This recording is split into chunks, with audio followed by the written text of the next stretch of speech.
Okey, Assalamualaikum dan selamat pagi semua. Okey, so hari ini cikgu dah start dalam 18 orang ni sekarang ni. Okey, cikgu start lah Okey, semua kena ada buku teks depan mata. Okey, so saya tak bagi apa-apa handout hari ni. Cuba kita buat notes je lah. Okey, macam biasa kita buat notes, nota sendiri. Saya suka hasil kerja awak dan ramai puji. Bagusnya dapat buat. Tapi memanglah tak ramai pun. Saya minta 2-3 orang je yang bagi. Lepas tu yang lain lupa terus kan. Memanglah tak ada benda tu tapi daripada situ lah cikgu tengok PBD awak macam mana kan. Okay, hasil usaha awak macam mana. Okay, so awak yang siapa yang rajin tu okay, bagus. Tapi satu je saya nak bagi tahu yang pasal PBL sebab markah PBD dah key in dah. Yang pasal PBL tu tak ada siapa pun yang hantar dekat cikgu kecuali grup Abilash 3 Damah. Okay, yang daripada sebelum cuti PKP lagi dia dah berusaha untuk hantar. Okay, so saya bagi dia paling tinggi lah TP6. Okay, so yang lain according to kerja-kerja yang awak hasilkan je lah. Okay, so saya ambil juga yang video tu semua dapat tinggi-tinggi sebenarnya. Okay, dapat tinggi-tinggi. So tapi tak sebut 6 lah. Tak semua dapat 6. Okay, so hari ni kita sambung chapter last kali subtopik dalam silibus form 3 penerokaan angkasa lepas, tapi saya tak sempat hari tu pasal sistem penderiaan jarak sistem penderiaan jauh kan. So penderiaan jauh ni apa benda dia? Okey, kalau dalam bahasa Inggeris senang, dalam bahasa yang senang ia adalah remote sensing system. Okey, bukan remote TV ke apa. Itu tapi ia adalah salah satu wording penderiaan jauh jugalah remote kan. Remote sensor tu. Okey, so ini kita tengok remote sensing ni dari segi dalam bidang astronomi. Okey, kita tengok dalam bidang astronomi. Okey, bukan dekat kawasan yang dekat-dekat ni lah, okay, yang dalam kehidupan kita. Tapi remote sensing ni pun digunakan, okay, memang sangat-sangat digunakan di dalam bidang astronomi dan dia juga memberi manfaat kepada kehidupan kita seharian. Okay, so cikgu present sekejap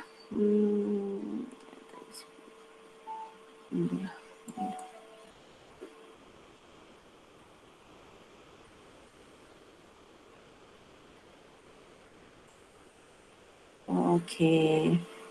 Nampak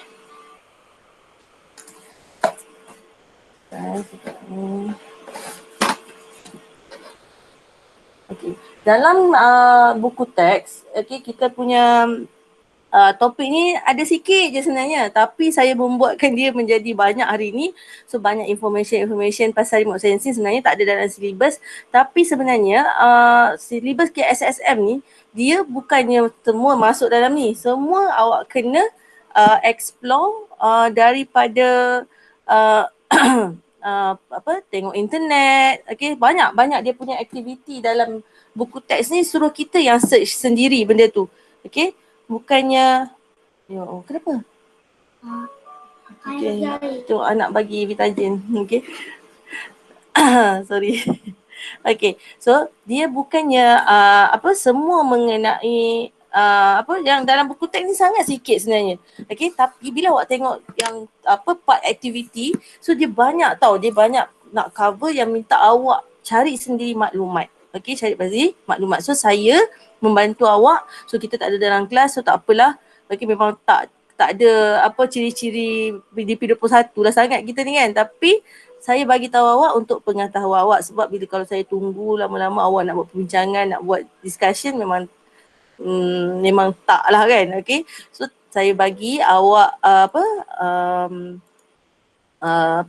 ilmu ini, okay, sedikit tak banyak. Cikgu pun study sama-sama. Okay, okay. Yang ni kita tengok video sikit mengenai kenapa kita perlu meneroka angkasa lepas. Perlumbaan dalam pelaburan ekonomi ruang angkasa lepas telah berlaku bertahun-tahun. Dengar tak? Kerana manusia melihat penerokaan ini sebagai tanggungjawab dalam memastikan kita dapat mencapai teknologi yang lebih canggih. Kini, banyak negara sudah mempunyai kepakaran di dalam teknologi Kalau tak dengar bagi tahu dekat chat pun tak apa. Malaysia. Jadi, kali ini kami ingin membawa anda melihat perjalanan menarik manusia ke angkasa lepas dan juga ledakan ekonomi yang terhasil daripada industri ini. Sebenarnya, manusia telah tertarik dengan angkasa lepas sejak beribu tahun. Mereka menggunakan planet dan bintang sebagai navigasi dan penerokaan saintifik mengenai alam semesta. Secara jelas, industri ruang angkasa akan bergerak sangat pantas di dalam beberapa dekad yang akan datang. Yang pasti, untuk 60 tahun ke belakang ini, manusia telah membuat penerokaan terhadap angkasa lepas. Sebelum itu, lebih baik kita melihat sedikit sejarah angkasa lepas yang telah berlaku. Sejarah bermula pada tahun 1957, di mana negara Soviet telah melancarkan satelit pertama di dunia ke angkasa lepas. Pada tahun 1961, negara Soviet sekali lagi menggemparkan dunia dengan menghantar manusia pertama ke angkasa lepas dan seterusnya manusia pertama berjalan di angkasa pada tahun 1965. Neil Armstrong daripada Amerika Syarikat telah menjadi manusia pertama berada dan berjalan di bulan pada tahun 1969. Pada tahun 1998, Rusia dan Amerika Syarikat telah bekerjasama dalam industri ini dengan permulaan pembinaan stesen angkasa lepas antarabangsa atau ISS. Malaysia pula berjaya menghantar angkasawan pertamanya pada tahun 2007 iaitu Datuk Dr. Sheikh Muzaffar. Bermula dari detik inilah industri angkasa lepas mula mendapat perhatian di seluruh dunia dan menarik ramai pihak dalam membuat kajian. Jika dilihat di dalam graf ini, pada tahun 2015, sebanyak 334 bilion US dolar telah digunakan dalam industri ini dan meningkat kepada 369 bilion US dolar pada tahun ini. Seterusnya meningkat kepada 459 bilion pada tahun 2025. Untuk tahun 2030, 600 bilion. Tahun 2035, 798 bilion dan seterusnya mencecah 1.053 trilion US dolar pada tahun 2024. Mungkin ramai yang tidak memahami kenapa satelit dihantar ke angkasa lepas.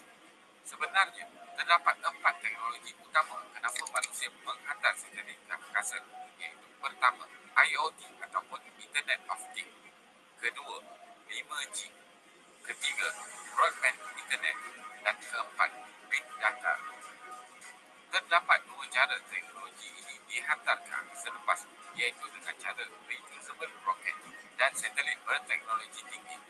Reusable rocket atau roket boleh diguna semula adalah lebih murah dalam kos pengembaraan ke angkasa lepas, manakala satelit canggih lebih pada kos penghasilan yang murah dan juga kelebihan di dalam lingkungan yang lebih luas.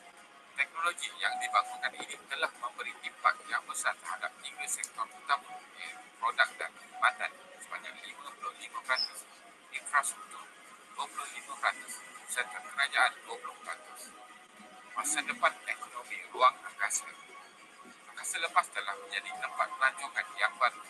Jika mengikut data yang dikeluarkan, sehingga Julai 2019, 560 orang telah berjaya ke ruang angkasa, di mana 8 orang daripadanya adalah pelancong. Pada tahun 2001, Dennis Tito merupakan pelancong angkasa lepas yang pertama di dunia dan beliau menghabiskan sekitar 20 juta US dolar untuk melakukan misi ini. Pada tahun ini, pakar menjangkakan tiket kapal angkasa bernilai sekitar 250,000 US dolar untuk ke angkasa lepas selama 90 minit. Ketenteraan dinaik taraf. Semua negara akan berbelanja besar dalam memastikan sepadannya kekal selamat. Ia juga termasuklah ancaman daripada ruang angkasa seperti asteroid dan apa jua objek dari angkasa lepas. Amerika Syarikat dan China adalah 2 negara yang berbelanja sangat besar dalam industri ini, iaitu masing-masing dengan 36% dan 14%, menjadikannya separuh daripada jumlah keseluruhan. Ruang angkasa yang lebih dalam. Ramai pakar beranggapan bahawa bumi sebagai kekurangan sumber penting dan menjangkakan sumber ini akan kehabisan dalam tempoh beberapa dekad lagi. Dalam perkembangan populasi dunia yang semakin berkembang, manusia mula melihat sumber-sumber baru yang diperlukan lebih jauh lagi.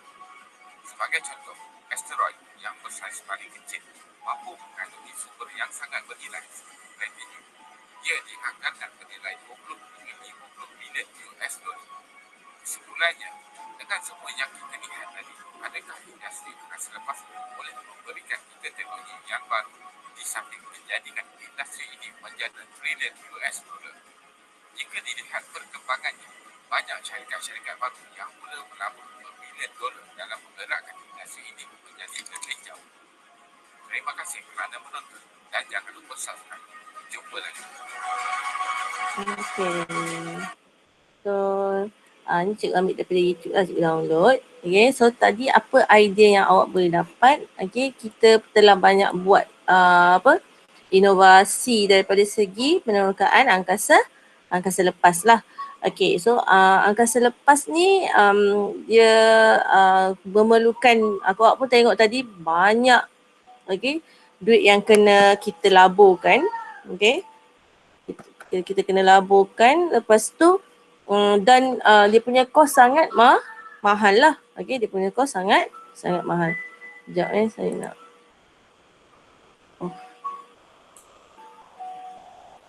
ikut sangat. Okay, so next tadi kita dah throwback okay, daripada video tadi awak pun tengok kita ada kita ada pelancongan di angkasa lepas selama 90 minit. Menarik kan? Tapi tengoklah dia punya kos memang banyak lah sebab nak guna kapal angkasa bagai kan. So itu memang dah ada. Pelancongan ke angkasa lepas ni memang dah ada. Okay, so hari ni yang ni cikgu nak tengok pasal satelit. Okay, tengok pasal satelit. Ada kena-kena lah. Okay. Tapi bahasa Indonesia. Ini Malaysia. Oh, yang ni bukan seperti satelit. Yang ni Jenny Datuk Syed Muzaffar. Okey, Datuk Dr. Syed Muzaffar.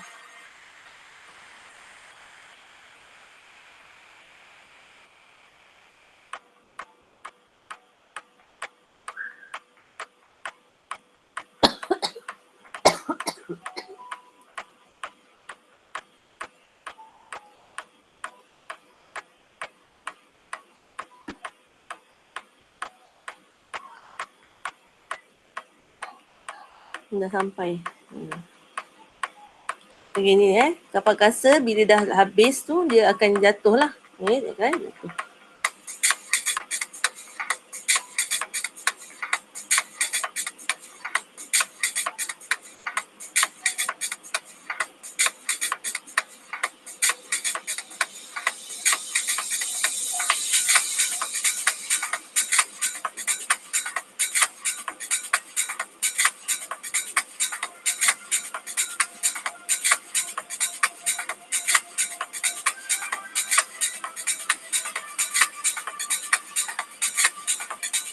Best kan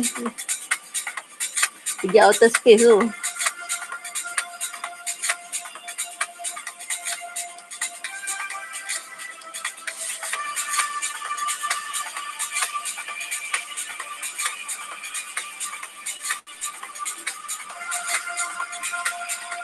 Yang ni Datuk Syed Muzaffar dia pergi ke ISS lah. Okay.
So, itu cara makan dia. Ya.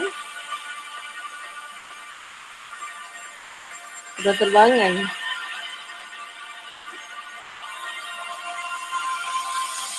Dia solat kat sana semua. Ya.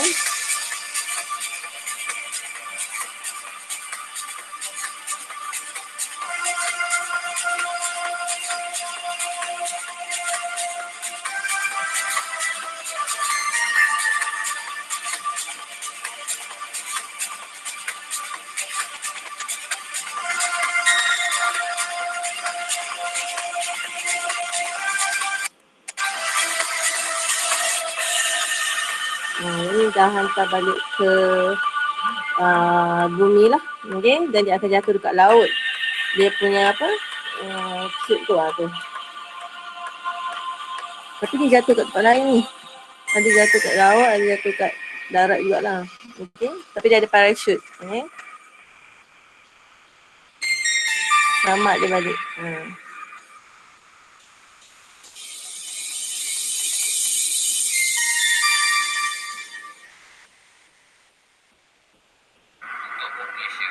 Malaysia boleh.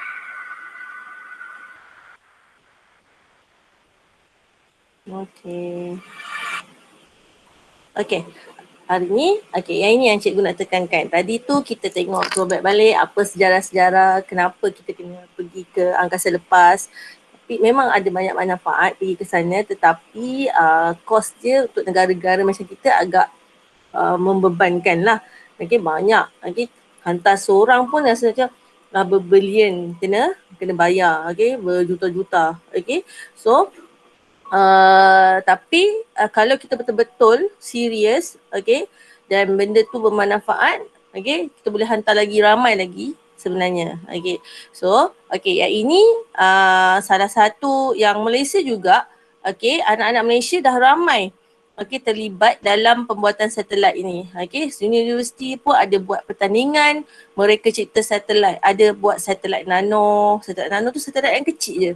Okay, so sebenarnya kita punya industri astronomi ni, angkasa lepas ni, dah ada dalam kos-kos dekat universiti. Okay, so awak boleh kalau minat, okay, bahagian radar semua tu, okay, awak akan belajar benda ni. Okay, so macam mana nak, dia akan ajar macam mana nak bina, okay, satelit, dan awak pun boleh, okay, buat satelit sebenarnya kan. Okay, so sebab tu kita ada Miasat tu memang besar lah. Okay, kita ada Tiong-Sat, kita ada Razak-Sat kan, itu. So benda yang kecil-kecil tu, okay, memang Malaysia punya. Okay, yang Malaysia yang boleh buat. Okay, so Kita yang ni tengok. Tapi ni Endol lah sorry. Planet kita setiap hari dan bahawa satelit-satelit ini membantu kita dalam beberapa cara. Anda mungkin terkejut mengetahui bahawa ada hampir 4,900 satelit yang mengorbit bumi. 4,000 Pertanyaan paling jelas yang muncul dalam pikiran adalah, mengapa satelit-satelit ini berada di orbit yang sangat berbeda? Bagaimana satelit menjalankan semua fungsinya? Dan apa saja komponen di dalamnya yang membantu satelit-satelit ini menyelesaikan semua tugas yang diberikan? Mari kita telusuri jawaban untuk semua pertanyaan ini secara terperinci. Semua mengetahui fakta bahwa satelit tetap berada di orbitnya karena keseimbangan antara gaya tarik gravitasi dan gaya sentrifugal.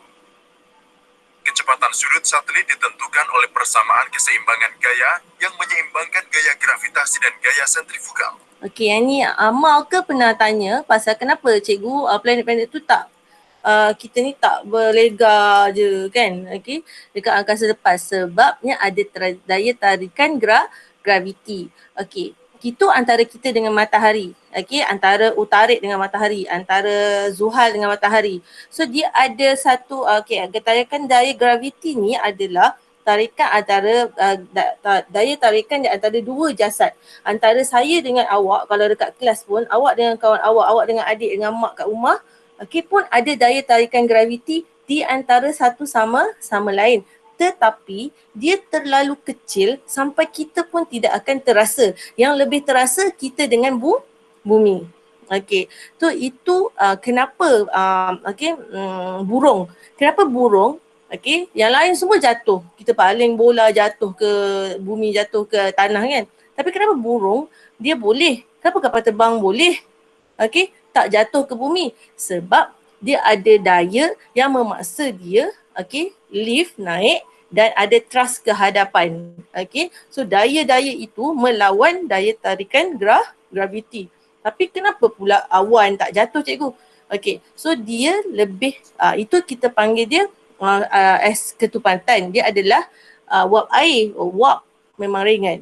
Okey, kenapa cikgu kita punya kenapa batu-batu, asteroid semua tu tak jatuh ke bumi, cikgu?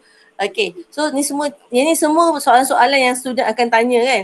Okey, so kenapa ada tu? Sebab daya tarikan graviti itu tidak sekuat asteroid yang ada dekat sana. Dia akan mengalami daya tarikan daripada graviti daripada matahari, dia berinteraksi. So matahari lagi kuat. Okay, so dia stay dekat sana. Macam kita. Okay, kenapa kita stay dekat orbit kita? Sebab Tuhan dah ciptakan, Tuhan dah jadikan graviti di antara matahari dan bumi setakat itu. Okay, so matahari pegang je orbit, okay, bumi. Macam tu juga dengan satelit. Kita mengambil konsep daripada matahari itu, okay, untuk membuat satelit. Okay, dan kita juga mengambil konsep daripada bumi dengan bulan. Satelit semula jadi adalah bulan. Sebab apa? Apa benda satelit itu sebenarnya? Satelit adalah benda yang mengorbit bumi. So bulan orbit bumi. Okay, bila bulan orbit bumi, okay, dia dipanggil satelit semula jadi. Satelit buatan manusia, okay, yang ni yang kita akan bincangkan. Okay, so satelit ni sebenarnya dia boleh jatuh tetapi dia bergerak dalam keadaan yang laju yang tinggi dekat atas. So dia pusing, dia tak sempat nak jatuh. Okey, bila tak sempat nak jatuh sebab apa? Sebab macam kapal terbang lah. Bila bergerak laju dekat atas, dia melawan graviti. Cuma dia akan berada pada orbit yang sama. Boleh tak main dekat luar, adik? Ketika diluncurkan, satelit akan mendapatkan kecepatan yang cukup untuk menyeimbangkan kedua gaya ini. Adik. Susahlah anak tak faham. Satelit yang dekat dengan bumi membutuhkan kecepatan lebih Okey, untuk ni menahan satelit, tarikan gravitasi jika dibandingkan dengan satelit kecepatan yang lebih. Kenapa dia kata kecepatan yang lebih? Okey, dia mesti ada hal laju yang tinggi. Bila dia bergerak dalam hal laju yang tinggi, dia akan melawan. yang jauh dari bumi. Okey. Karena hambatan yang dapat diabaikan di ruang angkasa, satelit tidak pernah kehilangan kecepatan. Ini berarti satelit akan melanjutkan gerakan memutarnya di sekitar bumi tanpa sumber energi eksternal. Satelit ditempatkan di orbit bumi rendah, orbit bumi menengah, atau orbit geosinkron. 3 orbit ini diilustrasikan di sini. Kami akan menjelaskan lebih rinci nanti. Ada wilayah menarik di luar angkasa yang disebut sabuk radiasi Van Allen, yaitu wilayah yang penuh dengan partikel bermuatan tinggi yang dapat merusak parah bagian elektronik satelit. Pada umumnya, lebih baik tidak memasang satelit di sabuk radiasi Van Allen. Keputusan orbit mana yang akan dipilih untuk penempatan satelit tergantung pada pengaplikasian dan tujuan satelit. Jika satelit dibuat untuk pengamatan bumi, peramalan cuaca, survei wilayah geografis, panggilan telepon satelit, dan lain-lain, maka dipilih orbit yang lebih dekat ke bumi. Leo adalah yang paling dekat dengan bumi dengan ketinggian antara 160 dan 2000 km dan periode orbitnya sekitar 1,5 jam. Tetapi jenis satelit ini mencakup wilayah bumi yang lebih sedikit. Akan banyak satelit yang diperlukan untuk mendapatkan jangkauan global. Karena itu, dipilih orbit tinggi dalam hal penyiaran seperti GEO. Satelit dalam orbit geosinkron berada pada ketinggian 35.786 km dan berputar pada kecepatan sudut yang sama dengan bumi. Ini berarti satelit membutuhkan waktu tepat 23 jam 56 menit dan 4 detik untuk menyelesaikan satu putaran. Di dalam orbit geosinkron terdapat kategori orbit khusus yang disebut orbit geostasioner, yang konsentris ke ekuator bumi.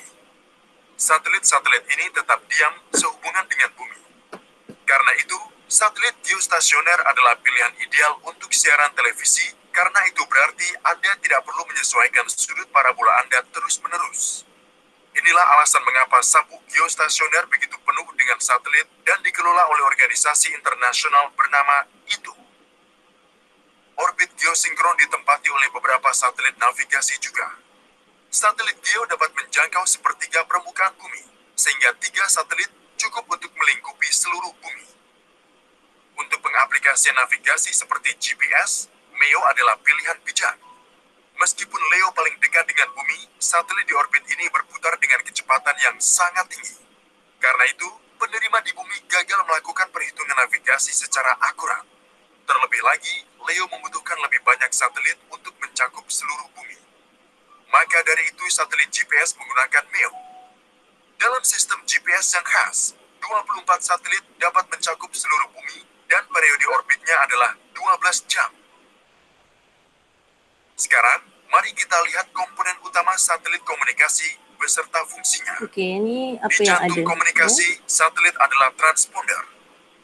Tugas utama transponder adalah mengubah frekuensi sinyal yang diterima, menghilangkan noise sinyal, dan memperkuat daya sinyal. Pada satelit Ku-band, transponder mengonversi dari 14 GHz ke 12 GHz. Dan satelit bisa berisi 20 atau lebih transponder. Jelas bahwa transponder membutuhkan banyak daya listrik untuk menjalankan semua fungsi ini. Untuk satu dayanya, satelit memiliki opsi baterai dan panel surya. Panel surya digunakan untuk memberikan daya ke peralatan elektronik, tetapi kemudian menggunakan baterai saat terjadi gerhana. Anda bisa melihat sensor matahari di satelit. Sensor matahari ini membantu memiringkan panel surya ke arah yang benar, sehingga dapat mengekstraksi daya maksimum matahari. Sekarang, mari kita lihat bagaimana transponder menerima sinyal input dari antena. Antena yang paling umum dipasang pada satelit adalah antena reflektor. Suatu satelit seharusnya mengikuti orbit yang dimaksudkan dengan lancar. Namun, medan gravitasi di sekitar satelit tidak sama karena distribusi massa bumi yang tidak merata dan keberadaan bumi serta matahari. Karena itu, terkadang satelit dipindahkan dari posisi orbital yang dimaksudkan. Ini adalah situasi yang berbahaya karena akan menyebabkan hilangnya sinyal.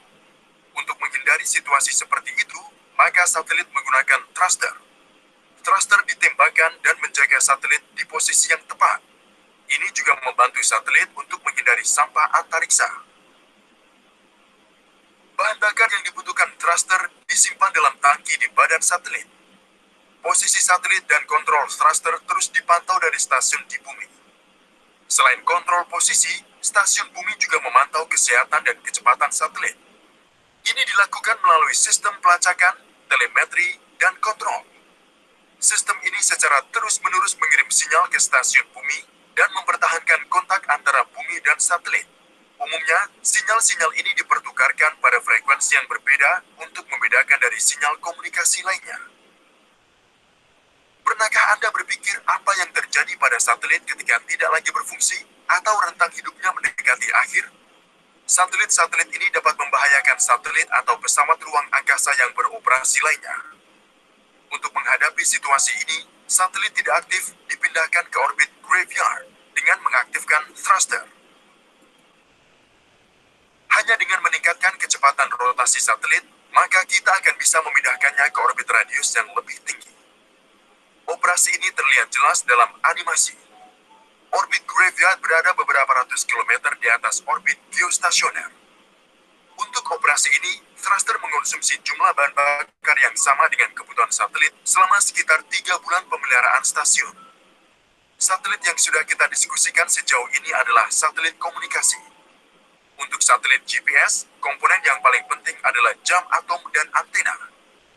Antena navigasi L-band yang digunakan dalam satelit semacam ini juga diilustrasikan di sini.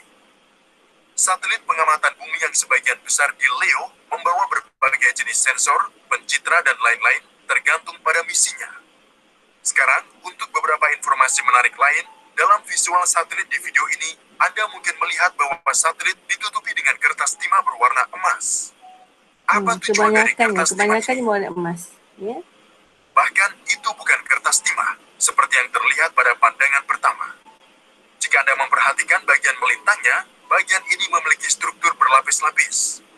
Satelit menghadapi variasi suhu yang sangat besar di ruang angkasa, yaitu suhu bervariasi dari minus 150 hingga 200 derajat Celcius. Apalagi satelit menghadapi masalah radiasi matahari yang berat.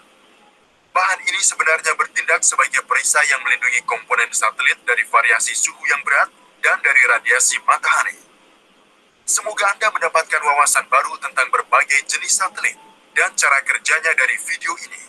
Tolong dukung layanan pendidikan kami dengan mengklik tombol dukungan. So subscribe. Okay. So ada idea kan macam mana satelit itu berada di orbit satu. Okay, orbit dia sendiri.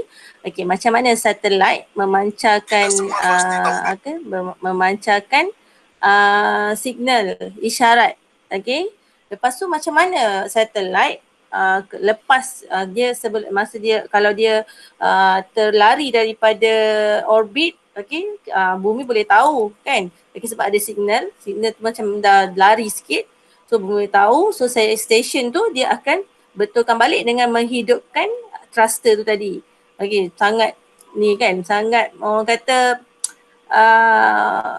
friendly friendly purpose lah, macam okey, dia ada jalan penyelesaian. Kenapa? Okey, kalau dah tak pakai, nak buat macam mana pula?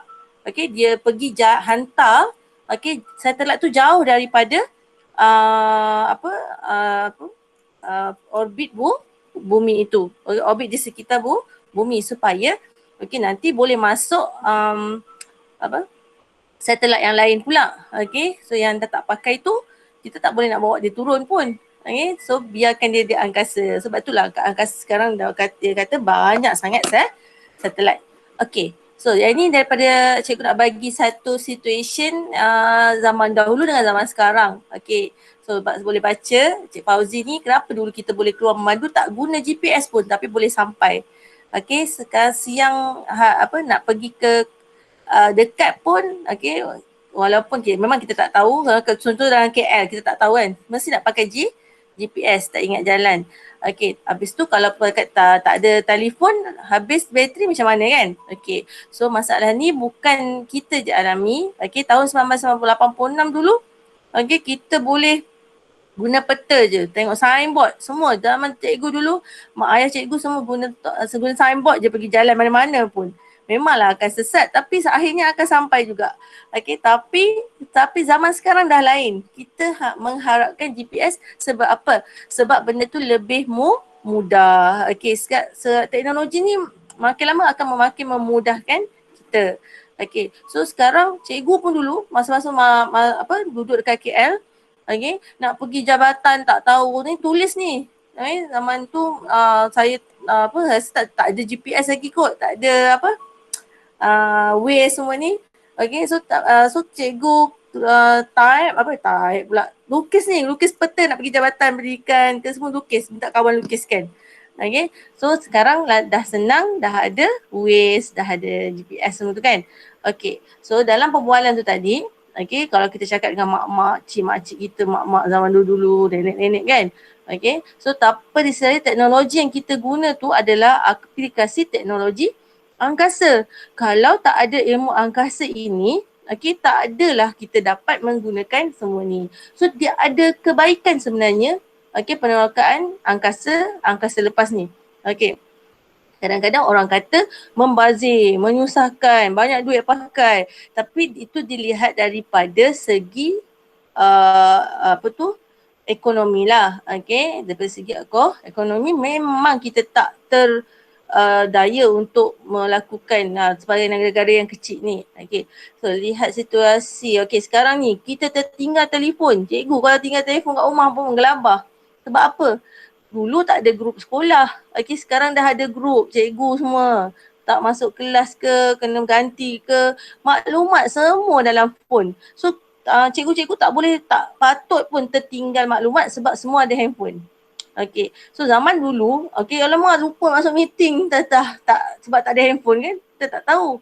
Okay, so boleh dimaafkan lagi. Sekarang dia ada maaf bagimu kan. Okay, so semua maklumat semua daripada handphone kita ni.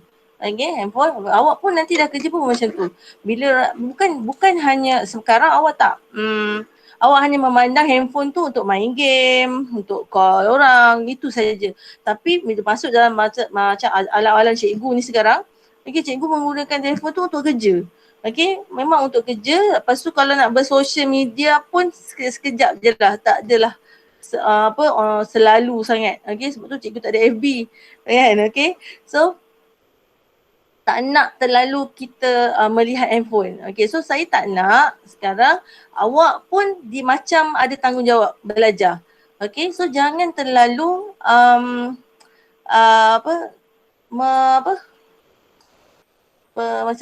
fokus kepada handphone awak je. Nanti awak dah biasa kerja nanti pun jadi tak bagus. Okay, malam tu tak bagus. Cikgu pun tak sentiasa dengan phone. Kadang-kadang tak nak pun tidur lagi bagus kan.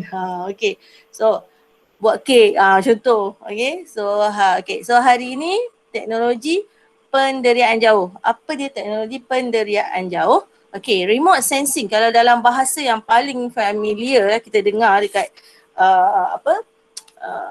aero angkasa punya course ni, okay, dia panggil remote sensing.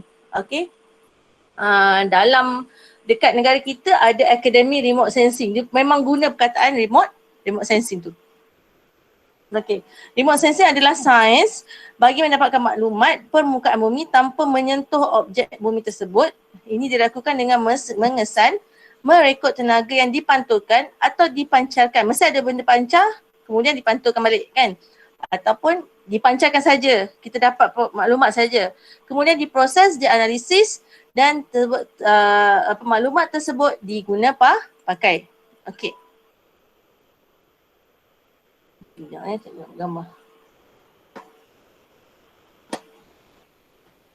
Okey, seterusnya. Okey, ini panjang sikit lah. Nanti panjang sikit. Okey, semua objek pada suhu sifat. Okey, yang ni diterangkan macam mana satelit remote sensing ini berfungsi lah. So, awak pun tak perlu tahu sangat. Awak tahu dia just ada gelombang, dia ada gelombang spektrum elektromagnet yang kita gunakan selalunya microwave. Kenapa guna microwave? Sebab dia berfrekuensi tinggi. Bila dia berfrekuensi tinggi, dia punya data tu balik pada kita akan penuh lah. Kalau kita guna frekuensi yang rendah, dia boleh mengurangkan data tu sebab dia spread, dia terserak. Dia terserak. So kita kena guna elektromagnet yang frekuensi dia sangat tinggi lah. Tapi tak adalah gamma ray ke tak. Kita guna microwave. Ataupun infrared. Infrared pun boleh. So apa itu satelit penderiaan jauh? Satelit penderiaan jauh. Kita ada banyak satelit tau. Kita ada banyak satelit. Yang kita nak fokus sekarang ni adalah satelit penderiaan jauh. Dalam buku pun ada kan. Remote sensing adalah kaedah pencerapan bumi. Kaedah pencerapan data bumi, sesuatu objek, daerah atau fenomena yang dilaksanakan dari jauh. So sekarang dalam buku notes awak buat apa? Apa itu remote sensing? Apa itu remote sensing? Buatlah macam catat alih ke. Nanti kita go through ke bawah lagi. Macam tu. Daripada atas, first sekali apa itu remote sensing? Kaedah pencerapan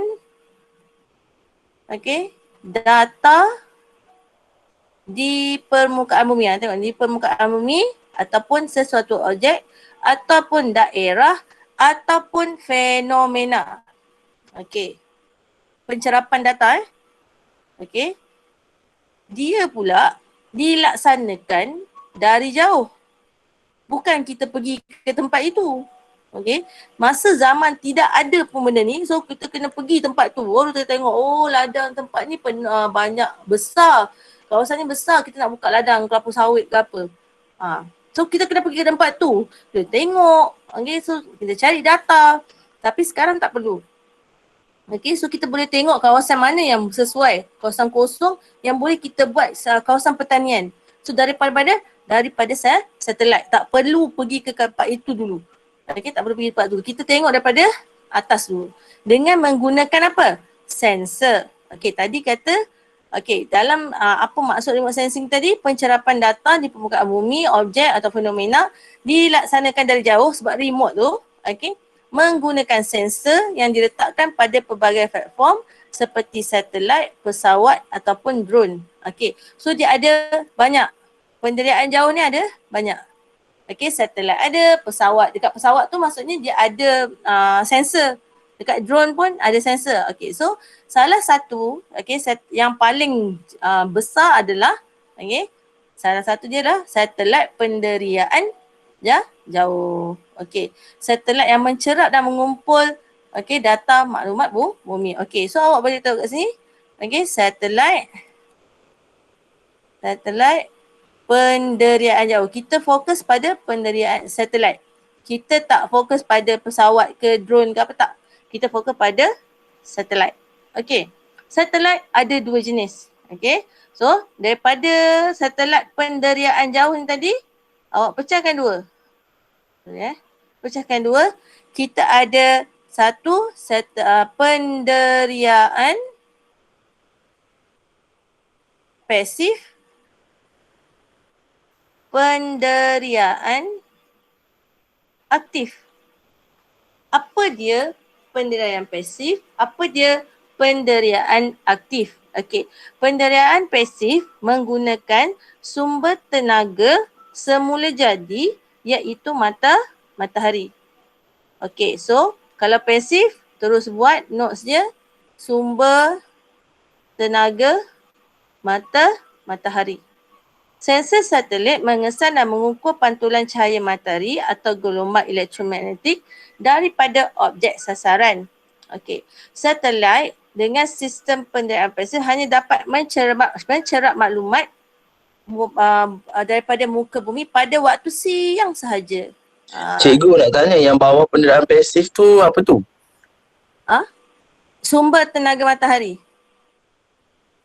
Okey, dia fokus kepada sumber tenaga matahari. Dia menggunakan sumber tenaga matahari. Maksudnya, okey, yang ni satelit. Contohlah kan satelit. Okey, yang ni bumi kan? Okey, yang ni satelit, ni bumi, okey ni matahari. Okey, macam mana kita nak nampak objek? Sebab apa? Tak ada cahaya kan? Sumber cahaya tu contohnya, okey yang ni awak. Okey, so awak, macam mana satelit ni nak detect awak? Menggunakan sumber tenaga cahaya matahari. Sebab matahari memberikan cahaya. Betul tak? Awak memantulkan cahaya kepada satelit.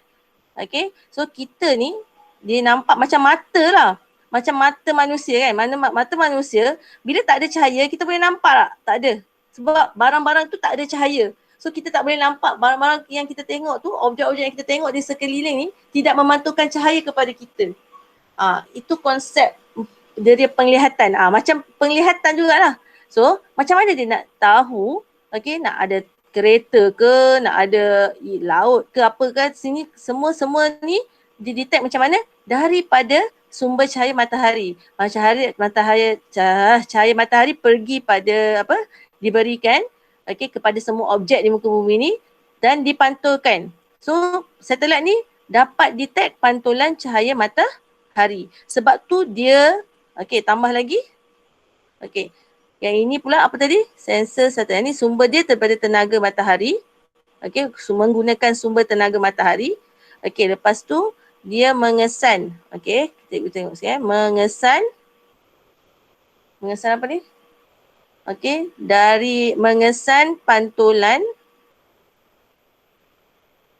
pantulan cahaya atau gelombang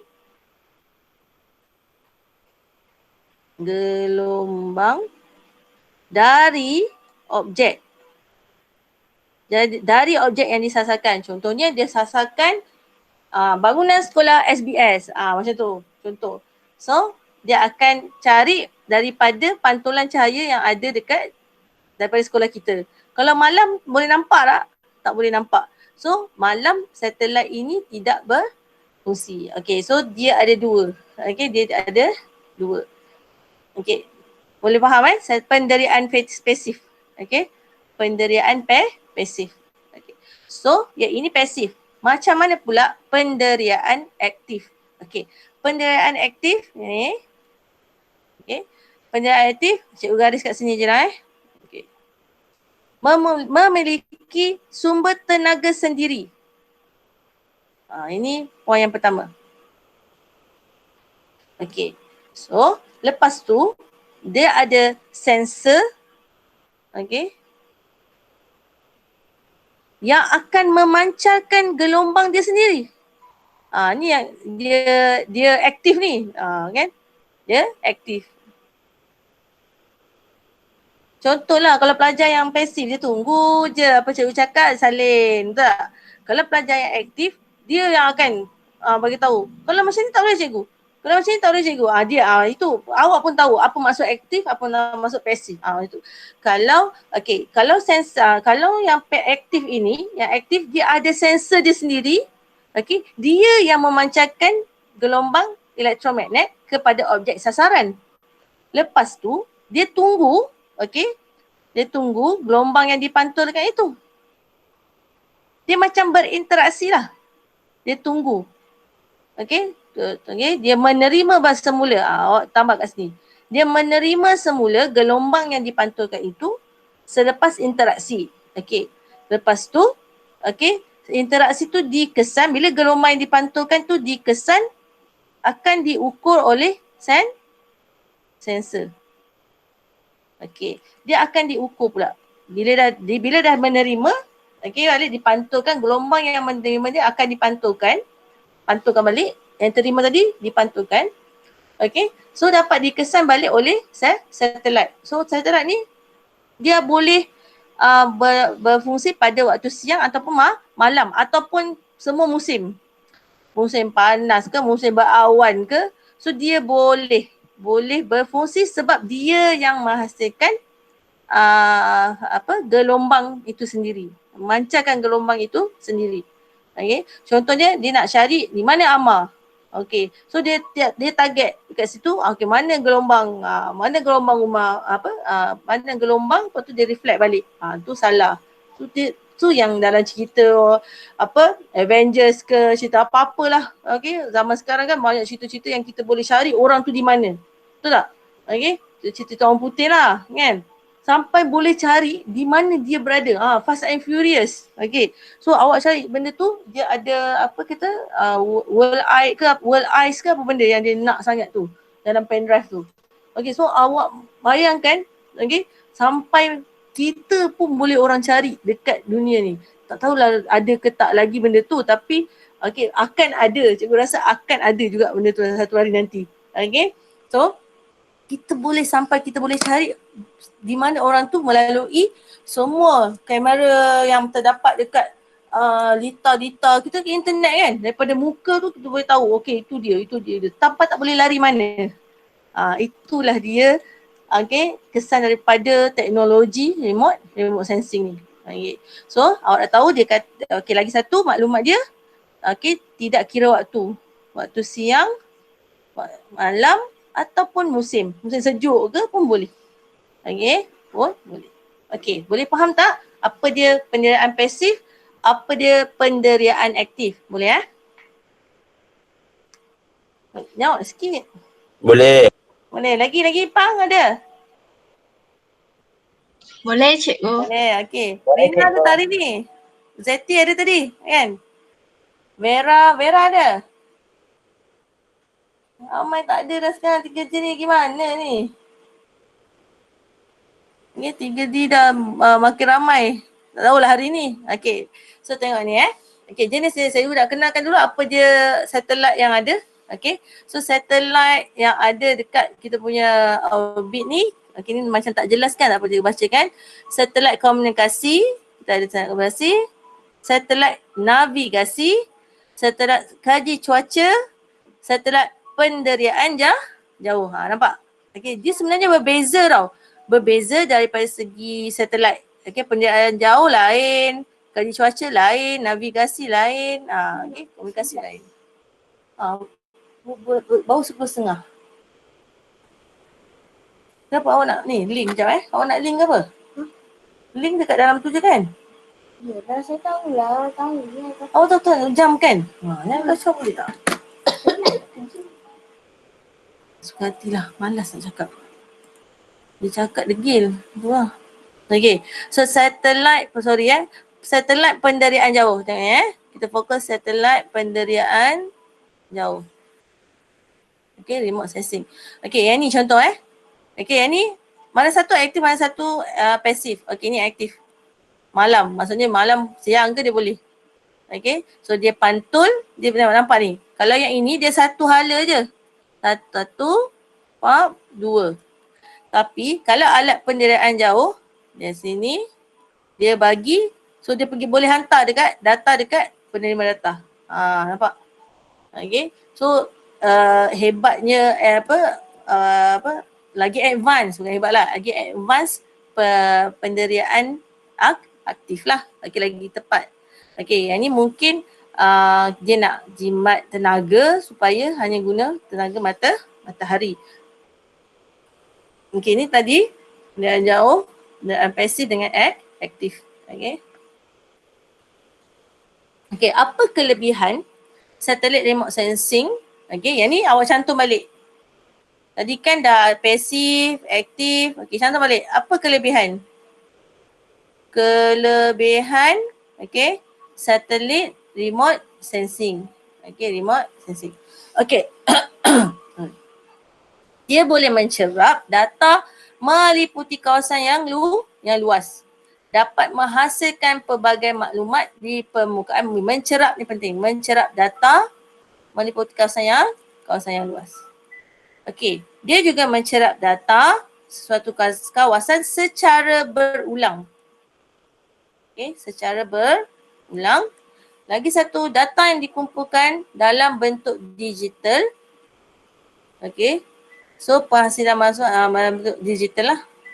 Dalam bentuk digital. Analisis dapat dilaksanakan dengan lebih tepat. Apa maksud digital? Okey, digital ni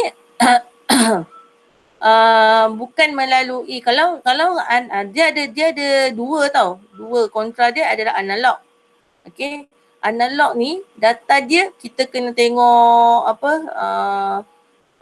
signal tu lebih detail, lagi susah. Tapi kalau bentuk digital, okay, dia 100, 1010.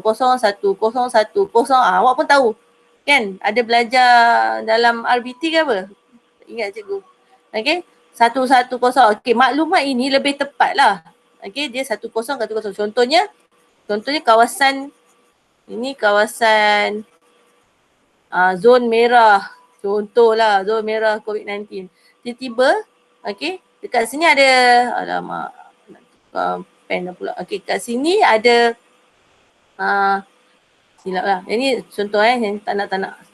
Okay, yang ni adalah kawasan zon putih. Zon putih ni kita ada selalu mengalami wabak apa, COVID-19. Okay, so tapi dalam tu ada titik-titik merah. Titik-titik merah. So kita tahu data itu terus, ini kawasan yang lain. Lain daripada yang lain. Macam tu. Okay, so yang digital ni lebih cepat dapat data, analisis data. Kalau yang ini, okay, dia hanya bagi gambar rajah yang yang terlalu rest, terlalu bukan rest, terlalu tak detail, tapi kena kaji lagi, kena kira lah, macam-macam. Okay, itu analog. Okay, itu analog yang lama sikit lah, lambat. Okay, contoh dia macam jam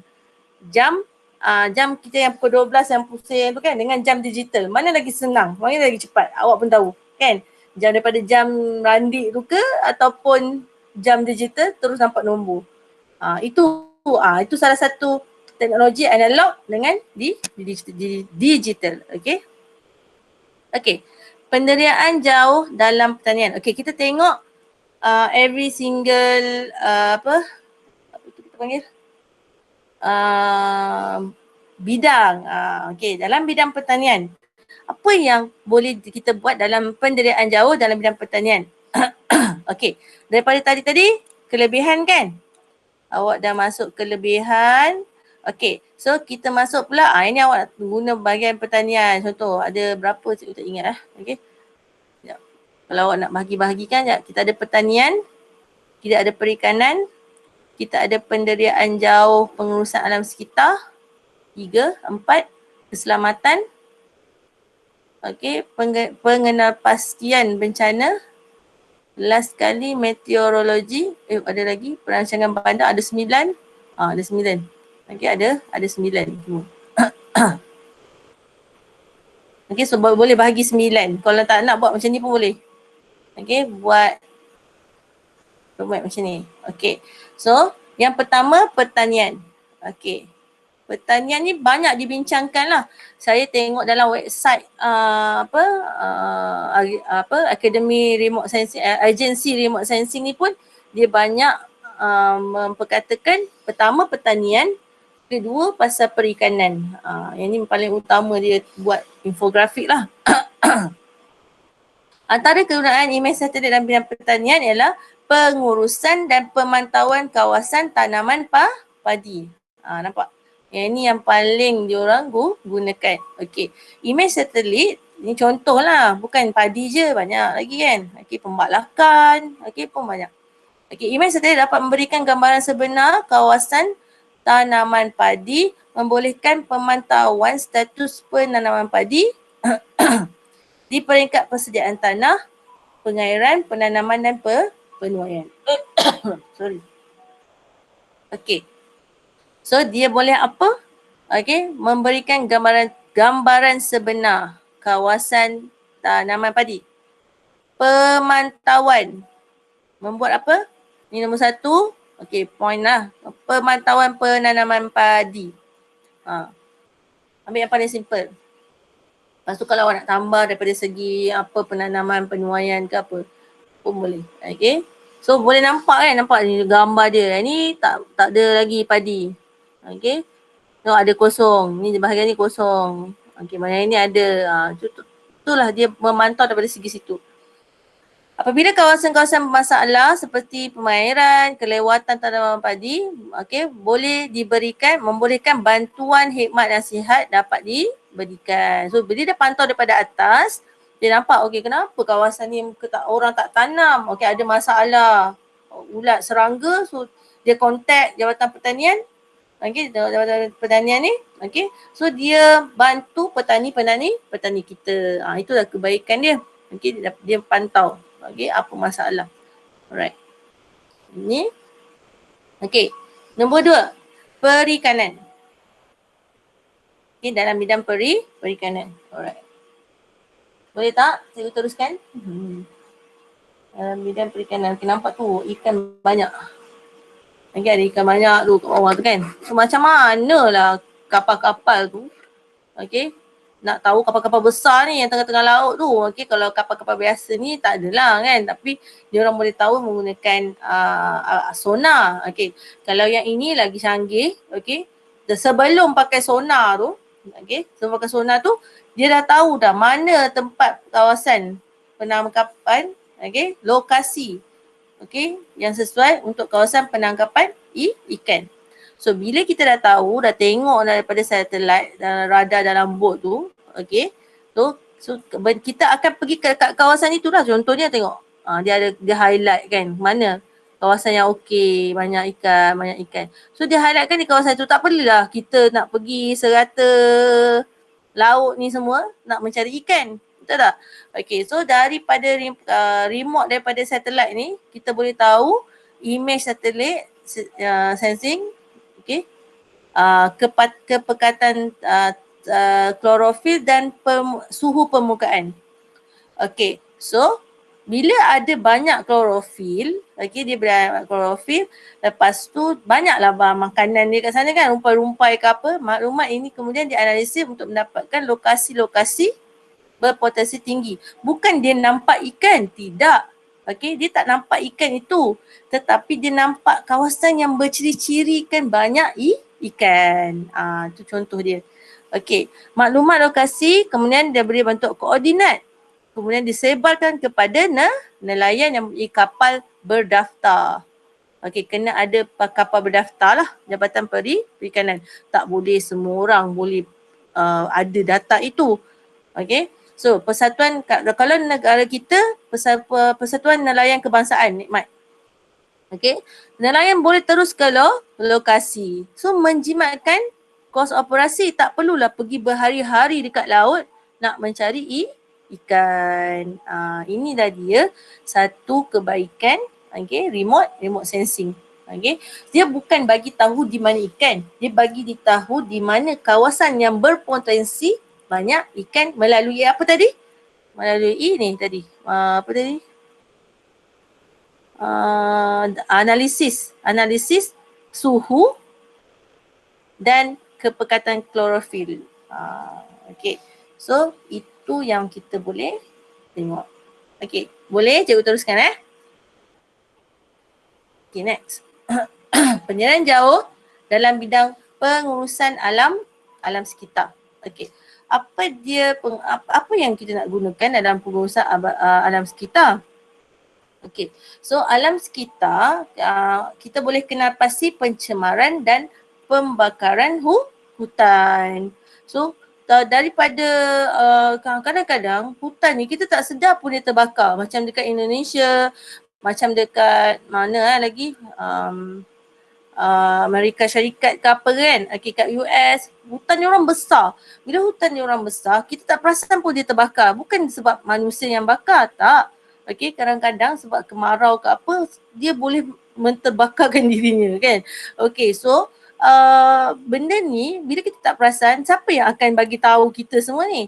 Okey, memanglah akan ada pemantau ke apa semua, akan adalah kawasan yang terjejas, tetapi daripada mana kita akan dapat gambar rajah daripada bentuk visual daripada atas kan, nak tahu berapa banyak lagi kawasan tu.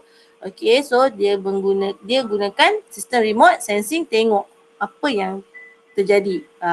So pencemaran pun boleh, pembakaran hutan secara suka-suka hati pun boleh. Okay, tengok ni, high resolution optical satellite. Okay, urban areas, rivers, floodplain. Okay, yang ni. Yang ni high resolution. Untuk kawasan-kawasan yang memang kawasan pendalaman. Okay, low, medium, optical. Okay, yang ni regional, nationwide. Entire river. Okay, dia akan tengok entire lah. Tak terlalu detail. Yang ni lagi detail. Okay, radar satellite, emergency observation. Okay, weather. Okay, untuk weather. Ini radar. Okay, so banyak satellite kena guna.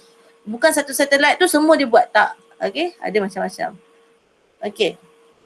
Bidang keselamatan negara. Okey, so apa yang kita boleh buat dalam bidang keselamatan negara?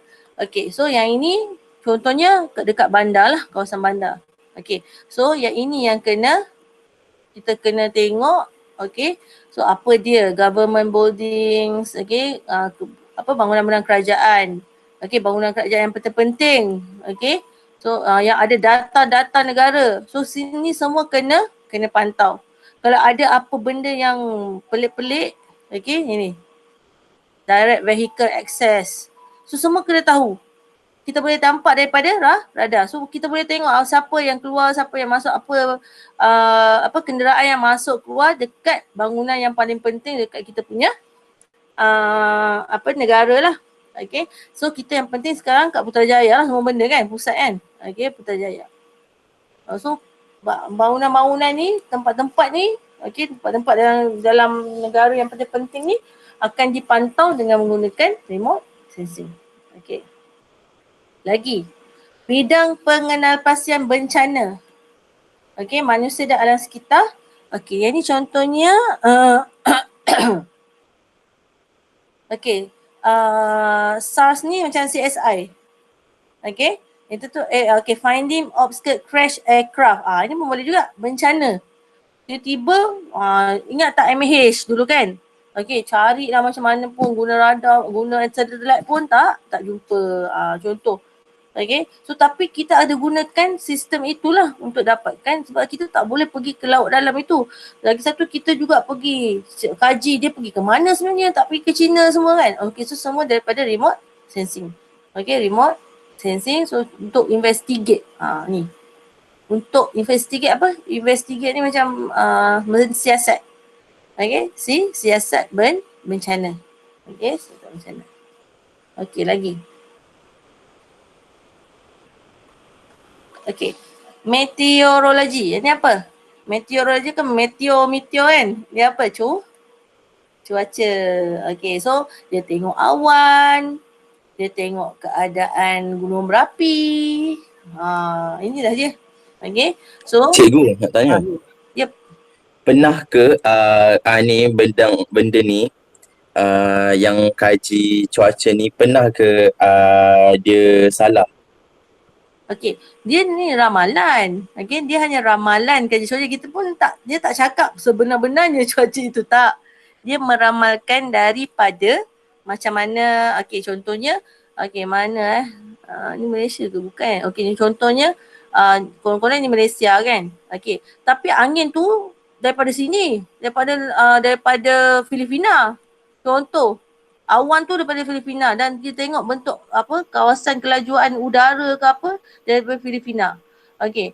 Dia menjangkakan angin itu akan sampai ataupun awan-awan itu sama macam musim Tengkujuh ni kan. Dia akan agak ramalan dia. Dia tak cakap betul. Dia hanya meramal. Sebab dia akan jadi macam-macam bila di pertengahan nak sampai ke kita punya tempat tu. Tak semestinya betul. Okey, tak semestinya betul. Sebab tu dia kata ramalan. Bila ada ramalan, so kita boleh bersedia. Contohnya sekarang lagi dah jarang kita dengar, okey, tiba-tiba banjir yang kita tak tahu. Kan? Dia dah bagi tahu Kelantan siap-siap dah. Dah bagi tahu. So dulu macam juga pernah hadap dulu Johor.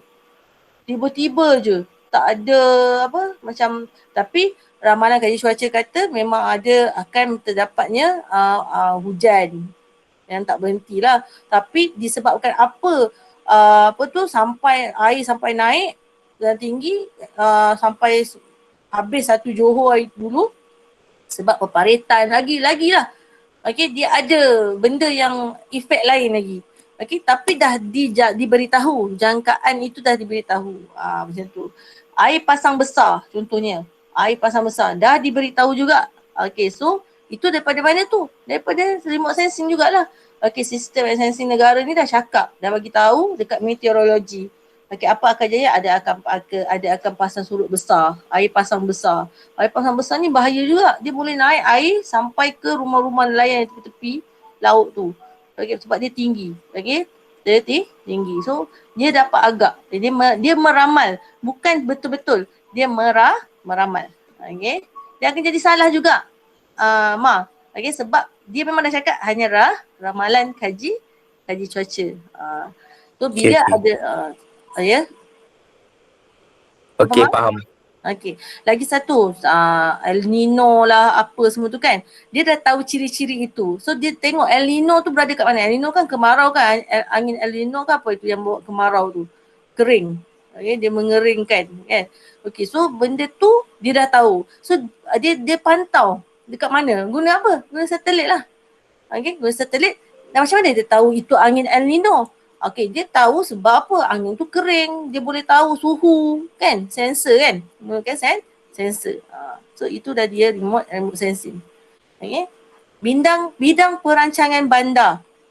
Okey, nampak Okey, sekarang ni. Okey, memang kita sangat guna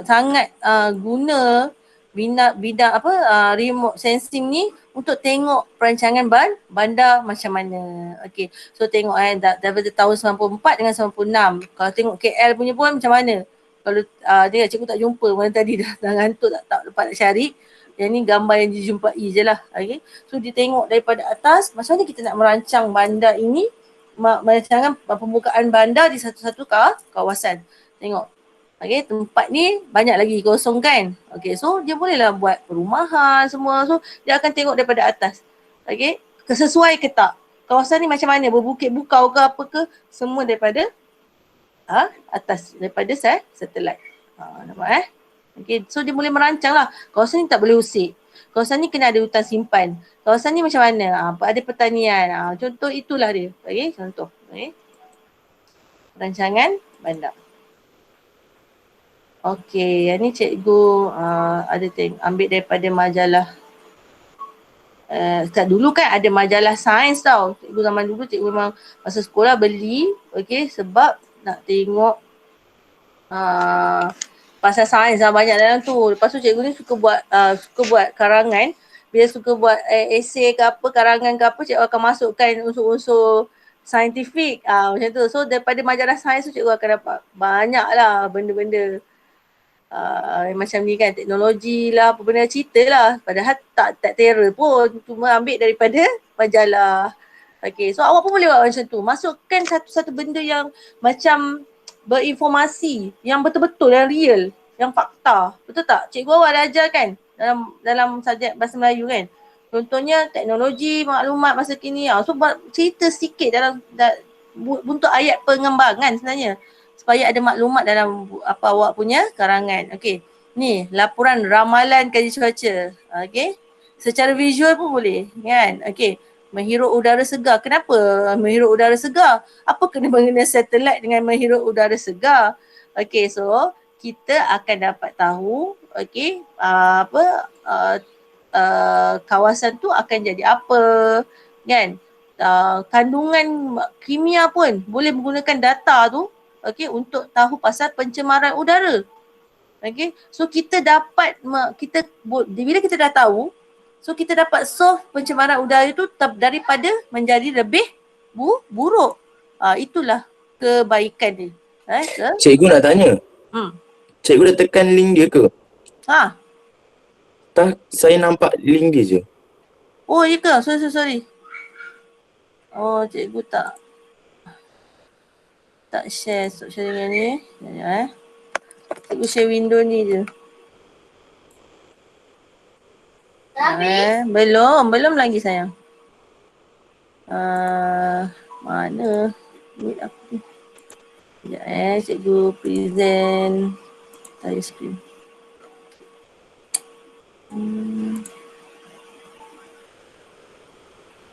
Okay. Nampak Baru nak present Sekejap. Di mana tadi? Penyediaan. Okey ni. Bersedia menghadapi fenomena alam. Ni. Macam-macam. Okey, ada. Ni majalah sains. Memantau kebakaran hutan. Cikgu tak ambil dah semua ni. Nak baca kan macam pening kan dalam PowerPoint. Adik, please. Please sana. Memudahkan servis penghantaran. Apa dia? Servis penghantaran yang kita sekarang lah. Shopee lah, Grab lah. Kan? Memantau aktiviti fotosintesis tanaman, darat dan laut. Pun boleh tengok. Okay. Memantau kadar penebangan hutan. Okay. Penjimatan. Cikgu nak tanya. Yep. Off topic sikit. Tadi dia cakap tumbuhan laut, fotosintesis tumbuhan laut. Oh, maknanya tumbuhan laut pun buat fotosintesis ke? Memanglah. Kalau yang macam mana nak hidup? Dia ada klorofil. Macam mana dapat karbon dioksida? Daripada haiwan-haiwan punya hasil bernafas, tarik nafas, buang nafas apa? Buang nafas apa? Cikgu, tapi bukan fotosintesis kena ada cahaya ke? Habis tu cahaya matahari. Macam mana dia dapat? Tak, yang sampai dekat dark side bawah laut tu. Bawah laut. Okey, tumbuhan bawah laut. Okey, dia tak ada dalam dasar laut tak ada tumbuhan yang jurang-jurang yang dalam mana ada tumbuhan awak? Okey, kita tak ada tumbuhan. Okey, kalau awak tengok dokumentari pun kosong. Kalau yang dalam dasar sangat-sangat, dia yang ada tumbuhan takat mana yang matahari boleh sampai. Macam tu. Okey, kalau awak pergi dekat dasar-dasar laut, okey, ada satu dokumentari tu dia tengok haiwan yang pelik-pelik kat dasar laut tu. Dia orang bawa masuk kamera kan, jauh. Tapi tumbuhan tak ada, tak ada. Licin je kawasan tu. Lagi sebab apa? Sebab tak ada matahari tak boleh sampai, gelap. Gelap segelap-gelap je. Macam mana kan? Sebab tu memanglah tumbuhan. Kalau ada tumbuhan dalam aquarium, macam mana dia hidup? Okay, awak kalau tak ada matahari pun dia ada apa? Lampu kan. Macam cikgu dia buka lampu. Okey, lepas tu kita letak juga dekat kawasan apa yang ada cahaya lah. Kita punya rumah memang ada cahaya sikit kan. Okey. So itulah dia. Okey, tumbuhan hijau mesti nak lakukan fotosintesis untuk hidup. Satu lagi, dia kena ada carbon dioxide, dia kena ada cahaya, dia kena ada klorofil. Walaupun sedikit cahaya tu dapat membantu sebenarnya. Itulah dia. Okey. So walaupun dia dalam contoh paling simple, tumbuhan dalam akuarium. Okey, mesti kena ada cahaya. Okey, boleh Okey. Ini penjimatan dalam bidang ni menjimatkan kos lah. Okey, ni contoh. Ini diguna drone. Remote sensing guna drone. Okey. Mengelilingi dunia dalam hari ni 30 hari bulan Januari 11. Mengelilingi dunia di hujung jari Google Earth. Mana awak Google, mesti boleh dapat, betul tak? Okey, London contohnya. Boleh tak tengok map dia? Boleh. Betul tak? Okey, so kita guna remote sensing ni lah. Okey, so banyak. Yang ni link yang cikgu dapat ni. Banyaklah dia punya majalah sains. Dia tak keluar dah majalah ni sebab orang tak beli kan. Sekarang majalah semua baca online. So kalau berminat nanti boleh cari. Okay, majalah sains ni dia selalulah dia akan update. Okay, so next. Habis dah saya dah habis dah ni.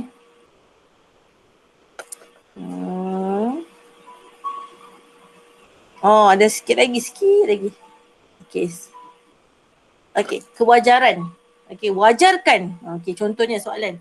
Wajarkan misi penerokaan angkasa lepas ini perlu diteruskan. Okey. Kenapa kena wajar? Okey, awak kata wajar ke tak? Ya, awak akan jawab apa? Okey, penerokaan angkasa lepas perlu diteruskan. Okey, dia boleh jawab perlu, tidak perlu. Boleh. Tapi kalau perlu, apa yang awak kena buat? Bagi tahu. Kalau tak perlu, apa yang kena awak wajarkan? Apa reason awak? Okey. Contohnya kalau perlu, telefon bimbit yang kita gunakan hasil daripada penerokaan asal. Okey. Kepentingan dalam bidang apa? Kepentingan dalam bidang komunikasi. Navigasi. Navigasi. Macam tu. Okey, apa lagi kena perlu? Boleh membongkar rahsia tentang bumi. Okey, mengkaji tentang angkasa lepas. Ni contoh-contoh kan yang dah diteroka. Okey. So mengkaji tentang angkasa lepas, planet lain. Okey. Hidupan lain ke di angkasa lepas. Kita boleh tengok, mengkaji, membuat kajian. Kepentingan yang ini pertama apa? Kepentingan dalam bidang telekomunikasi. Tulisan cikgu ni dah buruk kan. Okey, lagi. Peralatan perubatan cantik pula dicanggih dihasilkan dalam keadaan menyerupai angkasa lepas, iaitu dalam vacuum.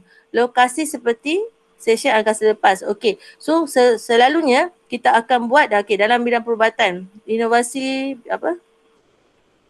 Sekejap peralatan perubatan cantik. Okey. Peralatan inovasi yang lebih canggih dapat dihasilkan. Contohnya vacuum. Vakum. Bukan vacuum cleaner tau. Ni ruang vacuum. Vacuum tu apa? Tak ada udara. Ruang yang tidak ada udara. Okey. Pengetahuan yang diperolehi daripada perasaan lepas membebaskan fikiran manusia daripada mitos dan kepercayaan lama yang kurang benar. Contohnya tangkapan manusia di bumi berbentuk tanggapan berbentuk rata. Okay, so bila kita dah pergi dekat angkasa lepas, barulah kita nampak bumi berbentuk sfera. Yang dan tanggapan zaman orang dulu-dulu tu, okay, yang berbentuk rata tu tidak benar. So kita dapat tahu benda yang lebih jelas. Okay, benda yang lebih jelas daripada kajian. Okay. Yang ni kenapa wajar? Kenapa awak kata penting? Ada juga yang kata membangkang. Kenapa membangkang? Membantah permukaan angkasa lepas. Perbelanjaan lah terlalu besar. Ini nombor 1. Kos tu membebankan rakyat, kutip cukai, pergi bayar untuk beli kat sini, pergi kat sini. Kalau rakyat banyak tak apa. Kalau kita macam negara yang kecil akan terasa lah. Berbilion-bilion tu lebih bagus daripada melabur di sana. Baik kita selesaikan masalah negara kita sendiri. Kesan baik tidak dapat dirasai oleh rakyat secara terus dan segera. Okey, dia memang ada kebaikan tetapi tidak dapat memberi kesan yang dirasai oleh rakyat secara terus. Pembangunan dia mengambil masa yang lama. Okey. Pembangunan ambil masa yang panjang. Okey, ni. Nombor 2. Teknologi menawarkan angkasa lepas telah mempopular di negara-negara maju. Peluang negara lain untuk untuk sama-sama maju macam ni ni lah. Okey, negara-negara maju. Negara-negara maju yang conquer. Kenapa tak boleh tulis? Negara-negara maju yang conquer. Semua negara-negara maju. So peluang negara-negara kita macam kita ni dah tipis. Okey, sebab diorang lagi advance. Okey. Sumber dan kos adalah lebih baik digunakan dalam bidang perubatan. So yang inilah. Ini kita terlalu besar tadi. Baik sumber kewangan diberikan dalam bidang perubatan negara. Lebih bagus itu. So sebenarnya kita kena buat macam kalau kita buat debate ke apa ke. Boleh kita ketengahkan topik ni. Menarik lah kan. Memang betul pun apa yang cakap penerokan angkasa lepas ni untuk negara-negara macam kita ni terlalu banyak kos dia. Okay. So dah tamat. Okay, ni reference cikgu lah. Okay, daripada mana. Okay, jadi cikgu nak tunjukkan tadi agensi unit sensing. Okay. Agensi remote sensing Malaysia. Ni lah bangunan dia. Ni bangunan dia. Okay. Dia menjalankan penyelidikan. Okay. Pemodelan data. Dia dapat data daripada satelit. Okay. Dekat mana? Jalan Tun Dr. Ismail, Kuala Lumpur. Okay. So kalau lah kita boleh pergi kan, memang best lah. Okay. So kalau form 4 tahun depan, okay, ada duit kan. Okay. Cikgu, kalau lah sekolah dekat sini lagi, kat SBS, ambil fizik dengan cikgu ke, boleh lah. Memang ada topik ni lagi. Satelit kan. Manalah tahu kita boleh pergi kat tempat satelit ni. Okay. So, habis dah. Cikgu. Yes, ada soalan. Okey, bagus. Bukan. Cuma nak minta cikgu boleh tak share slide cikgu hari ni kat kelas? Boleh? Boleh. Nanti cikgu share. Okey. Okey, lagi ada soalan lagi? Ada apa-apa cikgu nak scan kehadiran jap. Scan.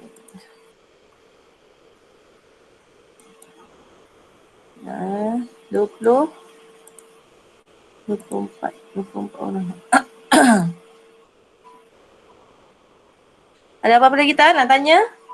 Yang ni dah adalah satu topik yang terakhir. Dah habis. Jom makan pulut kuning. Bestnya, sedapnya. Amar nak buat ke? Okay, saya ingatkan cikgu nak share kat kita orang. Tak pandai buat bulu kuning. Pernah lah buat tapi lembik lah, apalah. Nyampah. Cuba lagi. Okay, Rina. Rina mana? Apa yang tak ada tu? Tak ada apa? Oh, tadi jawab soalan kot Okay, thank you so much. Okay, dah habis kan? Okay, so okay, cikgu tengok dalam buku teks, okay, kita ada latihan pasal tu, susah-susah juga soalan dia. Okay, yang dalam buku teks tu. Okay, bolehlah try jawab. Okay, muka surat 279. 228, 279. Yang ni tak ada jawapan kan? Ke ada jawapan? Ya, ada jawapan tak ada? Tak ada. Ada. Tu ada. Tak ada. Praktis otomatis 10. Memang Tak ada cikgu, tak ada. Jangan tengok belakang cikgu. ada. Ada jawapan pun. Okay, tapi tak semualah kot kan. Tapi tak apa. Kalau, okay, so minggu depan, okay, kita try buat soalan-soalan yang kita tengah tinggal, yang kebat-kebat tu, boleh? Boleh. Boleh Boleh. Okay, so dah siap dah awak punya projek-projek yang ni? Amar kata buat. Cikgu, saya tengah on process sebab saya buat hari tu bila saya pusing kipas dia lampu dia tak berfungsi. So saya nak tengok balik mana yang salah. Oh, ya ke? Okey. Baik. Okey, kalau boleh buat je. Walaupun cikgu dah hantar dah. Okey, buat je. Okey, sebab benda tu fun kan. Bila dapat tu, tengok Abi tu berapa kali tunjuk kat cikgu reject. Cikgu memanglah dia punya dah function. Tapi cikgu reject sebab apa? Tak cantik. Marah Abi. Mana dia? Okay. So memang cikgu rasa reject dia punya. Tapi dia usaha juga dengan geng dia. Adam semua dia buat. Adam pula dia dengan Haris. Macam tu. Okay. So, okay, terima kasih untuk hari ini. Okay, cikgu dah ambil attendance. Dah scan dah. Okay, so jumpa minggu depan. Orang sama juga Okay. Bye-bye. Terima kasih. Bye cikgu. Bye cikgu. Terima kasih cikgu. Bye cikgu. Terima kasih cikgu. Sama.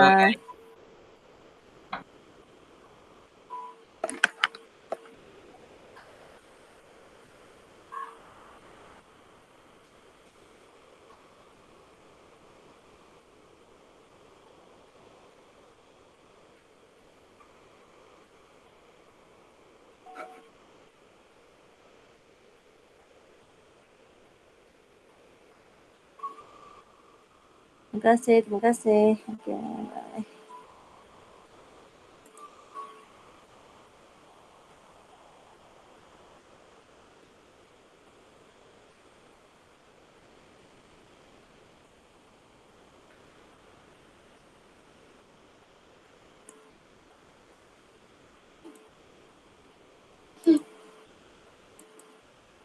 Dah habis lah. Dah. Okay. Tinggal Mami seorang.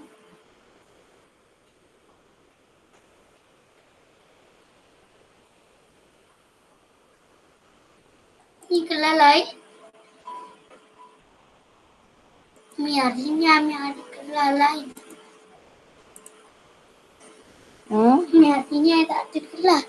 Ada. Siapa kata tak ada? Aish. Tak suka. Apa tak suka? Nanti tak pandai. Dah sana. Dah panas.